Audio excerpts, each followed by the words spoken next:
அன்சுகுட்டி எப்படி இருக்கீங்கப்பா? வாங்க மாமா. நல்லா இருக்கு. சரி, இதுக்கு மேல இங்க இருக்க கூடாது. சார் மாமா ஒரு நிமிஷம் மாமா. ஒரு நிமிஷம்ப்பா. சார் வாங்க தாத்தா. இவ்வளவு தூரம் வந்துட்டு உள்ள வரமா அப்படியே திரும்பி போறீங்க? ஆமா, சார், உள்ள வாங்க வாங்க உள்ள வாங்க. எங்க அப்பா தான் வந்திருக்காரு. உங்களை பார்த்தா ரொம்ப சந்தோஷப்படுவாரு. வாங்க. அது வந்து திடீர்னு ஒரு வேலை வந்துருச்சு. இப்போதான் ஃபோன் வந்துச்சு. உடனே நான் போயாகணும், இல்லைன்னா வேலை கெட்டு போயிடும். அதனால் நான் கிளம்புறேன். டிஃபன்லாம் ரெடியா இருக்கு. வந்து ஒரு 10 நிமிஷம் சாப்பிட்டுட்டு கிளம்பலாமே. தயவு செஞ்சு வாங்க. இல்லைம்மா, என் நிலைமை என்னன்னு உங்களுக்கு தெரியாது. இப்போ நான் போகலாம் சிக்கலாகி போயிருமா. நான் செய்ய வேண்டிய வேலையெல்லாம் கெட்டு போயிடும். தயவு செஞ்சு மன்னிச்சுக்கோங்க, நான் கிளம்புறேன். என்ன சார் இது? வாங்க சார், பரவாயில்ல உள்ள வாங்க சார். தயவு பண்ணி தப்பா எடுத்துக்கிறாதீங்க. அவசரம் அதான். நான் வீட்டை பார்த்துட்டுல அப்புறம் என்ன, இன்னொரு நாளைக்கு வந்து அவசரம் இல்லாம 6 மாதம் சாப்பிட்டு போறேன். வரட்டுமா? வரேன்டா. தாத்தா என்னம்மா? உள்ள வாங்க தாத்தா. இல்லடா, இன்னொரு நாளைக்கு கண்டிப்பா வர்றேன். வரட்டா? டேய் என்ன வேகமா வண்டிய.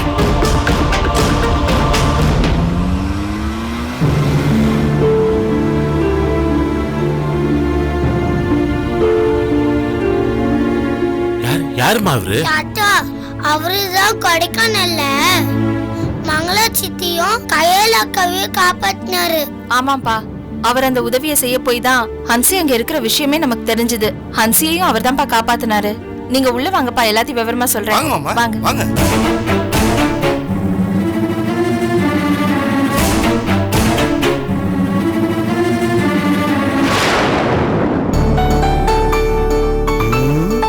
இது எப்படி இருக்கு பாருங்க மாப்ள, உங்களுக்கு எது பிடிக்குதோ அதை எடுங்க. வேஷ்டியில பிடிக்கிறதுக்கு என்ன இருக்கு மாமா? எல்லாம் ஒரே வெள்ளை தானே. அப்படி இல்ல மாப்ள, வேட்டி வெள்ளையா இருந்தாலும் கரையில வித்தியாசம் இருக்குல்ல.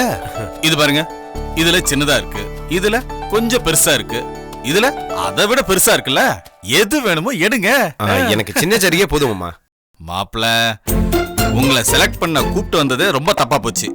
எதுக்கு எடுத்தாலும் சின்னதா இருந்தா போதும், விலை குறைச்சலா இருந்தா போதும்னு சொல்றீங்க. நல்ல காஸ்ட்லியா இருக்கிறத எடுங்க, அப்பதான் தரம் நல்லா இருக்கும். இது பாருங்க, இது எடுத்துங்க. இது எவ்வளவுங்க? 7000 ரூபாங்க. அடேங்கப்பா, எங்க இவ்வளவு விலைக்கெல்லாம் வேணாங்க. ஏன் மாமா, ஏன் வேண்டான்றீங்க? எங்க இவனை பத்தி உங்களுக்கு தெரியாதுங்க. அவனுக்கு ஒழுங்கா வேட்டியே கட்ட தெரியாது. வீட்டுல இருக்கும்போது டவுசர் போட்டுட்டு தெரியற பையன். இருடா, வேற வழி இல்லாம கல்யாணத்துக்கு வேட்டி கட்ட ஒத்துக்கிட்டான். அதுக்கே அவுந்து விழாம இருக்க பெல்ட் போட்டு கட்டி விடணும். கல்யாணத்தன்னைக்கு ஒரு நாள் கட்டுறதுக்கு ஏன் இவ்வளவு விலை கொடுத்து வாங்கணும்? சும்மா ஒரு 1500 2000 அதுல பாருங்க. கல்யாணத்துக்கு நிறைய பெரிய மனுஷங்க வருவாங்க. எங்க வீட்டு மாப்பிள்ள மனையில உட்காரும் போது 2000 ரூபாய் வேட்டி கட்டிட்டு உட்கார்ந்தா அது நல்லா இருக்கு. சார், இந்த 7000 ரூபாய்க்கு பில் போட்டுருங்க. என்னங்க நீங்க சொன்னா கேட்க மாட்டேங்கிறீங்களே. என்னங்க நீங்க எங்க மாப்பிள்ளைக்கு எங்க செலவுல நாங்க வாங்கி கொடுக்கறதுக்கு நீங்க எவ்வளவு பிசுங்குறீங்க? அப்படின்னா எங்க பொண்ணுக்கு நீங்க வாங்க வேண்டிய சேலை நகை இதெல்லாம் என்ன ரேஞ்சுக்கு வாங்குவீங்க? அதெல்லாம் நல்லபடியா பார்த்து வாங்கிடலாங்க. காஞ்சிபுரத்துல ஏழுமலைன்னு எனக்கு ஒரு ஃப்ரெண்ட் இருக்காரு. அவர்கிட்ட போனோன்னு வைங்க, சொசைட்டி அது இதுன்னு கூட்டு போய் ரொம்ப சீப்பாவே வாங்கி கொடுத்துருவாரு. 20000 ரூபாய் முகூர்த்த சேலைய 18000க்கே வாங்கலாம்னா பாத்துக்கங்களேன். என்னது 20000? சார் 20000க்கெல்லாம் டெஸ்டட் ஜருக மட்டும் தான் சார் கிடைக்கும். அசல் வெள்ளி ஜருக வாங்கணும்னா மினிமம் 50000 60000க்கு மேல தான் சார் இருக்கும். ஏன் வருது? மேக்ஸிமம் என்ன வெல்ல இருக்கும்? அது இருக்கு சார், 4 லட்சம் 5 லட்சம் வரைக்கும் இருக்கு சார். லட்சக்கணக்குன்னு வர்றப்ப அதை இவங்க எப்படி சார் வாங்க முடியும்? ஏன் எங்களை பார்த்தா எப்படி தெரியுது உங்களுக்கு? லட்சம் ரூபாய்க்கு வக்கில்லாத மாதிரி தெரியுதா? ஐயோ நான் அப்படி சொல்லலைங்க. நீங்க முகூர்த்த புடவைக்கு 20, 18 வருது. இரு இரு. அத்தை, நீங்க எவ்வளவுக்கு எடுக்கணும்னு நினைக்கிறீங்களோ அந்த தொகையை சொல்லுங்க. அதுக்கு கூடுதலான பணத்தை நான் தரேன். என்ன 1 லட்சத்திலயோ 2 லட்சத்திலயோ சாரி எடுத்தீங்கன்னா கொஞ்சம் பெட்டரா இருக்கும். சாரி விஷயத்துல மட்டும் இல்ல, நகை விஷயத்துக்கும் சேர்த்து தான் சொல்றேன். என் தங்கச்சிக்கு நீங்க தங்கச்செயின் போடுவீங்கல்ல, தங்கச்செயின் வேண்டாம். நாங்க வைரத்துல போடும்போது நீங்க தங்கத்துல போட்டா சபையில பாக்குறதுக்கு நல்லா இருக்காது. அத்தை, நீங்களும் ஒரு வைர நெக்லஸே வாங்கி போட்டுருங்க. செலவு பத்தி நீங்க யோசிக்க வேண்டாம். தங்கச்சேனுக்கு நீங்க எவ்வளவு காசு செலவு பண்ணணும்னு நினைக்கிறீங்களோ அதை மட்டும் போட்டா போதும். மிச்ச காசை நான் கொடுத்துறேன். அத்தை, நான் காசு கொடுக்கறதுல உங்களுக்கு சங்கடமா இருந்தா சொல்லுங்க. மொத்த பணத்தை நானே போட்டு பொருளாவே வாங்கி கொடுத்துறேன். யோ, உன் மனசுல என்னையா நினைச்சிட்டு இருக்க நீ? அம்மா என்னம்மா நீ? ஏய், என்னடி நீ வந்த இடத்துல இப்படி பண்ணிட்டு இருக்க? சும்மா இருங்க. வந்த இடத்துல அதான் நம்மள அசிங்கப்படுத்துறான். நம்ம நாகரிகம் பார்த்துக்கிட்டு சும்மா இருக்கணுமா? என்ன எங்களை பார்த்தா பிச்சைக்காரங்க மாதிரி தெரியுதா? எங்க பையன் கல்யாணத்தை உன்கிட்ட பிச்சை வாங்கி நடத்துவோம்னு நினைச்சியா? கல்யாணமே நின்னு போனாலும் பரவாயில்ல, நீ சொல்ற மாதிரி நாங்க செய்ய மாட்டோம். என்ன என்னம்மா பேசுற நீ? ஏய், எல்லாம் பேசி முடிச்சு துணி எடுக்க வேற வந்திருக்கோம். ஏடி அபசரம் பிடிச்ச மாதிரி கல்யாணம் நின்று போயிட வந்து இதுங்கிற? ஆமா, அப்படித்தான் பேசுவேன். நம்ம ஒட்டு மொத்த குடும்பத்தையும் அந்த ஆளு அசிங்கப்படுத்துறான். நான் தூக்கி போடுற காசை பொறுக்கிட்டு போய் கல்யாணத்தை நடத்துன்னு சொல்றான். அவ்வளவு தூரம் வக்கலாம போயிட்டோமா நம்ம? அந்த ஆள் பேசுறத கேட்டு சும்மா நிக்கிறீங்களே, உங்களுக்கு கேவலமா இல்ல? உங்க 2 பேருக்கு கொஞ்சமாவது சூடு சொன்ன இருந்திருந்தா அந்த ஆள் சட்டையை பிடிச்சிருக்க வேண்டாம்? அம்மா இல்லீங்க, நான் ஏதோ சாதாரணமா. என்னையா சாதாரணம்? எங்களுக்கு சேலை எடுக்க வக்கில்ல, நகை வாங்க துப்பு இல்லன்னு சொல்றதெல்லாம் சாதாரணமா? சாரி அத்தை, நீங்க இவ்வளவு சீரியஸா எடுத்துப்பீங்கன்னு எனக்கு தெரியாது அத்தை. இந்த அத்தை கிட்டன்னு கூப்பிடுற வேலையில இனிமே வச்சுக்காத சொல்லிட்டேன். அதுக்கெல்லாம் வாய்ப்பே இல்லாம போகுது. ஏய், நீ கோபத்துல என்ன இல்லாம பேசுற? கொஞ்சம் நிதானமா பேசு. சொரணை இல்லாதவங்களுக்கெல்லாம் சொரணையோட பேசுறவங்கள பார்த்தா நிதானம் இல்லாத மாதிரி தான் தெரியும். யோ, இவ்ளோ ரூபாய்க்கு பட்டு சேலையும் தங்க சங்கிலிக்கு பதிலா வைர அட்டிகையும் போட்டு உன் தங்கச்சியை கூட்டிட்டு போறதுக்கு உன் தங்கச்சி என்ன பெரிய விக்டோரியா மகாராணியா? முந்தா நாள் வரைக்கும் கிராமத்துல சாதாரணமா சாணி பொறுக்கிட்டு இருந்தவ தானே அவ. இந்த பண பெருமையில எப்பயில இருந்த அவளுக்கு? உங்க அப்பா வந்து சேர்ந்ததுக்கு அப்புறம் தானே. இங்க பாரு, இந்த பணம் எல்லாம் வந்து சேரத்துக்கு முன்னாடியே அவளை பொண்ணு பார்த்தவங்க நாங்க. அப்பா உன் தங்கச்சியும் அவங்க அம்மாவும் இவ அண்ணனும் எந்த லட்சணத்துல இருந்தாங்கன்னு நல்லா தெரியும் எங்களுக்கு. நடுவுல நீ நுழைஞ்சிட்டு தேவையில்லாம ஆடாத. ஏங்க, இப்ப எங்க சார் என்ன சொல்லிட்டாரு? எங்க பொண்ணுக்கு ஏகப்பட்டது கொடுக்க போறோம், அதோட சேர்த்து இதையும் கொடுக்க போறோம்னு சொல்றாரு. அதுக்கே இவ்வளவு ஆத்திரப்படுறீங்க நீங்க? மத்ததெல்லாம் வேண்டாம்னா சொல்லிட்டீங்க. காரு, பிளாட், நகை, பணம் அதையெல்லாம் சிரிச்சுக்கிட்டே வாங்கிக்கத்தானே போறீங்க. இதை மட்டும் எங்க வேணாங்கிறீங்க? யோ, வாய முடியா கேசவா. கல்யாண பேச்சு பேசிக்கிட்டு இனிமே வீட்டு பக்கம் வந்தீங்க நடக்கிறதே வேற. ஐயோ வா முதல்ல. அம்மா ஏதோ புரியாம பேசிட்டாங்க, தப்பா எதுவும் எடுத்துக்காதீங்க. டென்ஷன் எதுவும் ஆகாதீங்க. அம்மா நான் சமாதானப்படுறேன்.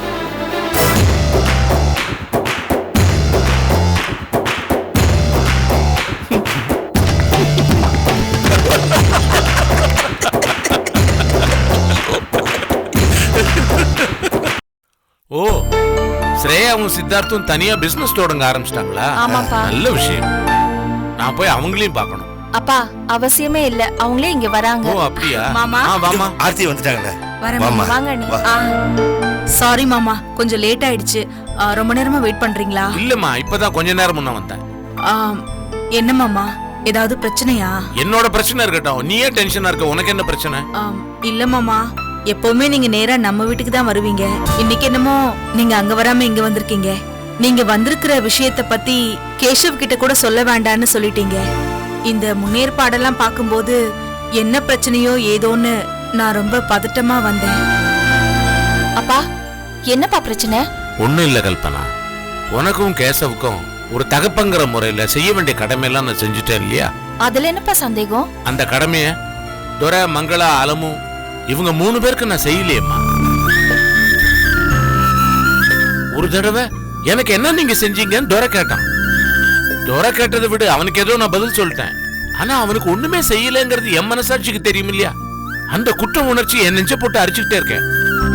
ஒரு நியாயமான தகப்பங்கிற முறையில அவங்களுக்கு ஏதாவது செய்யணும் இல்லையா? செஞ்சுதான்ப்பா ஆகணும். அதுதான்மா இப்ப நடத்திட்டு இருக்க கம்பெனிய அப்படியே உனக்கும் கேசவுக்கும் கொடுத்துடுறது. இந்த கம்பெனியோட சிஸ்டர் கம்பெனி மாதிரி இன்னொரு கம்பெனியா ஆரம்பிக்கிறது. அந்த கம்பெனியில துரை, மங்களா, அலமு 3 பேரும் சம பங்கு வகிக்கிறது. அந்த புது கம்பெனியுடைய நிர்வாக பொறுப்பை அலமுகிட்டையும் அவளை கல்யாணம் பண்ணிக்க போற மாப்பிள்ளைகிட்டையும் ஒப்படைக்கிறது. எப்படிமா? மாமா, நீங்க இந்த விஷயத்தை பத்தி ஏற்கனவே என்கிட்ட சொல்லிருக்கீங்க. உங்ககிட்ட சொல்றேம்மா. ஆனா கல்பனாக்கும் மாப்பிள்ளைக்கும் தெரியணும் இல்லையா? அதுக்கத்தான் விளக்கமா இப்ப சொல்றேன். நல்ல முடிவுப்பா. நம்ம குடும்பத்துக்குன்னு இதுவரைக்கும் ஒரு கம்பெனி இருந்தது, இனிமே 2 கம்பெனி ஆயிடும். சிஸ்டர் கன்சர்ன் ஆரம்பிக்கிறதுனால ஒண்ணுக்கு போட்டியா இல்லாம ஒண்ணுக்கு உதவியா இருக்கும். 2 கம்பெனியோட growth நல்லா இருக்கும். அப்ப இந்த திட்டத்தை எக்ஸிக்யூட் பண்றதுல உங்களுக்கு எந்த பிரச்சனையும் இல்லையே? நிச்சயமாப்பா, எந்த அப்ஜெக்ஷனும் இல்ல. மாப்பிள்ள உங்களுக்கு? ஐயோ என்னமாம்மா, என்ன போய் கேட்டுக்கிட்டு நீங்க என்ன எந்த பரிச்சை அவங்கள்ட்ட போய் கொடுக்க போறீங்க? அவங்களுக்குன்னு புதுசா தானே ஆரம்பிச்சு கொடுக்க போறீங்க. இதுல என்னமாமா எங்களுக்கு ஆட்சேபனை இருக்க போகுது? நீங்க எப்படி செய்யணும்னு நினைக்கிறீங்களோ அப்படியே செய்யுங்க. சரி, நீங்க எல்லாம் ஒத்துக்கிட்ட இந்த விஷயத்த கேசவ ஒத்துக்க மாட்டேங்கிறானே, அதுதான் பிரச்சனை. அவன் என்னமாமா ஒத்துக்கிறது? இந்த சொத்து கம்பெனி எல்லாம் உங்களோடது. ஒத்துக்க மாட்டேன்னு சொல்றதுக்கு அவனுக்கு என்ன உரிமை இருக்கு? இங்க பாருங்க மாப்பிள்ள, சட்டப்படி பார்த்தா அவனுக்கு உரிமை இல்ல. ஆனா பிரச்சனை பண்ணணும்னு நினைச்சா எப்படி வேணா பண்ணலாம் இல்லையா? என்ன பிரச்சனைப்பா பண்ணிட முடியும்? புது கம்பெனி ஆரம்பிக்கிறது ஒன்றும் சாதாரண விஷயம் இல்ல. அதுக்கு ஒரு இன்வெஸ்ட்மெண்ட் வேணும். அதுக்கு எங்க போறது? இப்ப நடந்துட்டு இருக்கிற கம்பெனியை லாபத்தை எடுத்து தான் புது கம்பெனில இன்வெஸ்ட் பண்ணணும்.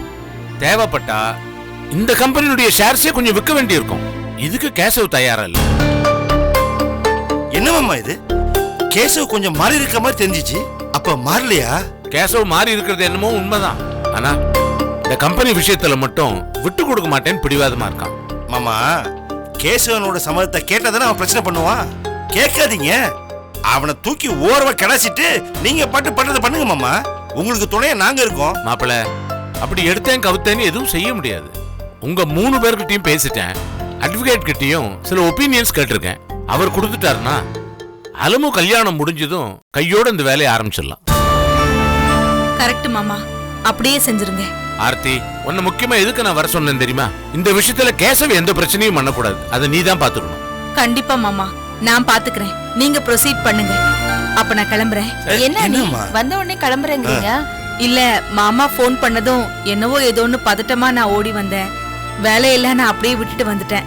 நான் கிளம்புறேன். சரியா நீ? பத்ரம். சரி, okay sir. Okay sir. Sir, நீங்க சொன்னது மாதிரியே சுத்து வட்டாரத்துல எல்லா லாட்ஜிலையும் விசாரிச்சிட்டேன் சார். அன்னைக்கு டேட்ல வெளியூர்ல இருந்து வந்து தங்கினவங்களோட லிஸ்ட்டை பூரா கலெக்ட் பண்ணிருக்கேன் சார். எல்லாம் இதுல இருக்கு சார். சார், சில பெரிய லாட்ஜுகள்ல போலீஸ் இன்ஸ்ட்ரக்ஷன் படி கெஸ்ட்டுகளோட போட்டோவும் எடுத்து வச்சிருந்தாங்க. அதையும் கலெக்ட் பண்ணிட்டு வந்துட்டேன் சார்.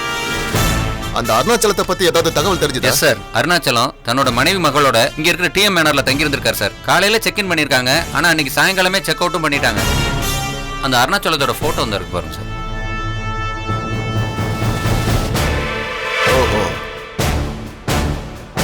சார், அதே லாட்ஜில் தான் கொலை செய்யப்பட்ட சரவணனும் தங்கி இருந்திருக்காரு. அவரும் அன்னைக்கு காலையில தான் செக் இன் பண்ணிருக்காரு. அருணாச்சலம் செக் இன் பண்ண உடனேயே 10 நிமிஷத்துல சரவணனும் செக் இன் பண்ணிருக்காரு. என்னங்க இது? 2 பேரும் சென்னைக்காரங்க, ஒரே லாட்ஜில் அடுத்தடுத்து செக் இன் பண்ணிருக்காங்க. அது மட்டும் இல்லாம ஒரே நேரத்துல ஒரே கோயிலுக்கு கிளம்பி போயிருக்காங்க. இது தற்செயல நடந்த மாதிரி தெரியலையே. ஆமா சார், இதுல இன்னொரு விஷயமும் இருக்கு. அன்னைக்கு அந்த காட்டுமுருகன் கோயிலுக்கு போற ரோட்ல நம்ம ரொட்டின் படி சம்பத் சார் தான் வெஹிக்கிள் எல்லாம் செக் பண்ணிட்டு இருந்திருக்காரு. அங்க இந்த அருணாச்சலம் காரும் சரவணன் காரும் அடுத்தடுத்து வந்திருக்கு. அருணாச்சலம் கார்ல பேப்பர்ஸ் எல்லாம் கிளியரா இருந்ததுனால அதை அனுப்பிச்சிட்டாங்க. ஆனா சரவணன் கார்ல ரிவால்வர் 1 லைசன்ஸ் இல்லாம இருந்ததால அவர் நம்ம ஸ்டேஷனுக்கு அனுப்பிட்டாங்க. ஆமா, நான் தான் விசாரிச்சேன். லைசன்ஸ் ஃபேக்ஸ்ல வந்துச்சு. அதுல ஒன்னும் பிரச்சனை இல்ல, அனுப்பி வச்சேன். எல்லாத்தையும் சேர்த்து வச்சு யோசிச்சு பார்த்தா கோளாறால இருக்கு. அருணாச்சலம் சரவணன் 2 பேரும் அடுத்தடுத்து சென்னையில இருந்து வராங்க. அடுத்தடுத்து கோவிலுக்கும் போறாங்க. சரவணன் கிட்ட கன் இருக்கு. அருணாச்சலத்துக்கிட்ட எந்த ஆயுதமும் இல்ல. கொலை நடந்த இடத்துல சரவணன் கொண்டு போன அந்த கன்னு பயன்படுத்தப்படாம அனாமத்தா கிடக்கு. சரவண ஆயுதங்கள் இல்லாம கல்லால தாக்கி கொல்லப்பட்டிருக்காரு. அப்படின்னா இந்த கொலையை அருணாச்சலம் செஞ்சிருக்க கூடாது சார். வாய்ப்பு இருக்கு சார், ஆனா காங்கிரீட்டா எந்த எவிடன்ஸ் இல்லையே சார். கண்டுபிடிப்போம். அந்த சரணோட பொண்ணு அனிதா, அந்த பொண்ணோட கூட இருந்தவங்க மார்ச் வரைக்கும் வந்தாங்கல்ல சரணோடைய ஸ்டாஃப்ஸ், எல்லாரையும் வர சொல்லுங்க. அவங்களுக்கு கொஞ்சம் விசாரிக்க வேண்டியது இருக்கு. சரி, ஓகே சார்.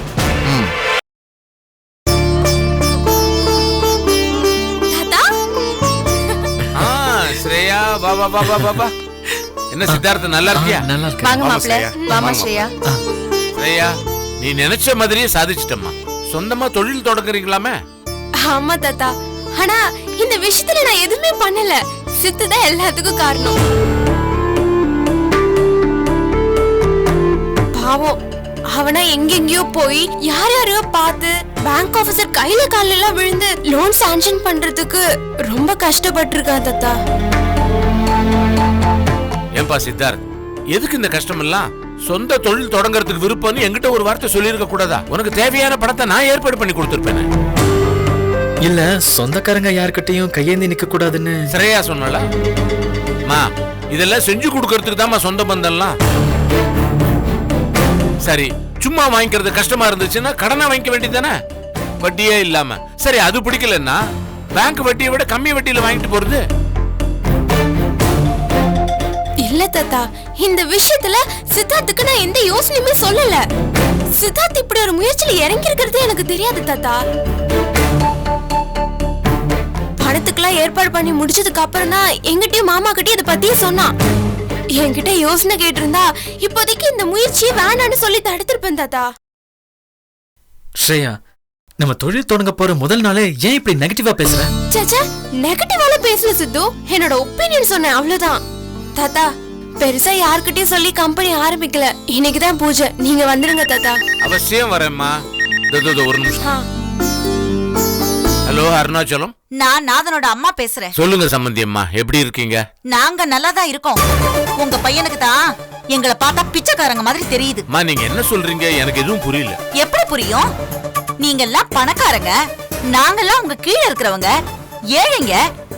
எங்க பேச்சு உங்களுக்கு எப்படி புரியும்? அம்மா, பேச்சு புரியறதுக்கும் ஏழை பணக்காரனுக்கும் என்னம்மா சம்பந்தம்? கொஞ்சம் புரியுற மாதிரி சொன்னீங்கன்னா நல்லது. புரியாதுங்க. எப்படி சொன்னாலும் உங்களுக்கு எல்லாம் புரியாது. வேற ஒண்ணும் இல்ல, பணம் வச்சிருக்கோன்ற திமிரு. அதான் எதையும் புரிஞ்சுக்க விடாம உங்க கண்ணை மறைக்குது. நீங்க இன்னும் விஷயத்த சொல்லவே இல்லையே. நாங்க என்ன தப்பு பண்ணிட்டோம் இவ்வளவு கோச்சுக்கிறீங்க? தப்பு பண்றதானே உங்க குடும்ப வாடிக்கை. அதுவும் எங்க குடும்ப விஷயத்துல உங்க பொண்ணு எங்க பையனை வேண்டான்னு சொல்லுவா. உங்க சம்சாரம் பொது இடத்துல வச்சு எங்களை திட்டுவாங்க. உங்க பையன் எங்களை கேவலப்படுத்துவா. இப்படியே எல்லாரும் மாத்தி மாத்தி ஏதாவது ஒரு தப்ப பண்ணிக்கிட்டு தானே இருக்கீங்க. சரிமா சரிமா, அதெல்லாம் விடுங்க. இப்ப நீங்க வருத்தப்படுற அளவுக்கு என்ன நடந்தது? வருத்தம் இல்லங்க, இது ஆவேசம். கூட்டிட்டு போய் கேவலப்படுத்திட்டாங்களேன்ற கோபம். யாரு என்னன்னு ஒண்ணுமே சொல்லாம திட்டிட்டே இருந்தா என்னமா அர்த்தம்? விஷயத்த சொல்லிட்டு திட்டுங்க. ஓஹோ, விஷயத்த சொன்னா உடனே எங்க வீட்டுக்கு வந்து எல்லாத்தையும் சரி பண்ணிடுவீங்களோ? செய்யறதையும் செஞ்சுட்டு பேசுறாங்க பேச்சு. உங்க மூத்த பையன் கேசவ் எங்களை அவ்வளவு கேவலமா பேசிட்டான் தெரியுமா உங்களுக்கு? யாரு கேசவா? என்ன பண்ணா? நாங்க கையேந்திக்கிட்டு வந்து உங்க குடும்பத்துக்கிட்ட நிக்கணுமா? நீங்க எங்களுக்கு பிச்சை போட்டு எங்களை வாழ வைப்பீங்களா? அப்படியெல்லாம் வாழ வேண்டிய அவசியம் எங்களுக்கு இல்லைங்க. நாங்க உங்க அளவுக்கு பணக்காரங்க இல்லைன்னாலும் வாழறதுக்கு தேவையான பணம் எங்க கிட்டயும் இருக்கு. உங்ககிட்ட பணம் பவுஸ் இருந்தா அதை நீங்க வச்சுக்கங்க. எங்களை கேவலப்படுத்துற வேலையெல்லாம் வச்சுக்காதீங்க. அவ்வளவுதான் சொல்லிட்டேன். என்னப்பா, என்ன சொல்றாங்க அந்த அம்மா? ஏதாவது பிரச்சனையா? அந்த அம்மா என்ன சொல்ல வராங்கன்னு எனக்கு புரியல. ஆனா நம்ம கேசவ என்னமோ பண்ணிருக்கான். அதுதான் அந்த அம்மா ஆத்திரப்படுறாங்கன்னு புரியுது. சரிம்மா, நான் போய் கேசவ பார்த்து என்ன ஏதுன்னு விசாரிக்கிறேன். அந்த அம்மாவை போய் பார்த்துட்டு வரேன். கல்யாணம் நெருங்கி வர நேரத்துல இந்த மாதிரி மிஸ் அண்டர்ஸ்டாண்டிங் வரக்கூடாது. சரிங்கப்பா. சரியா?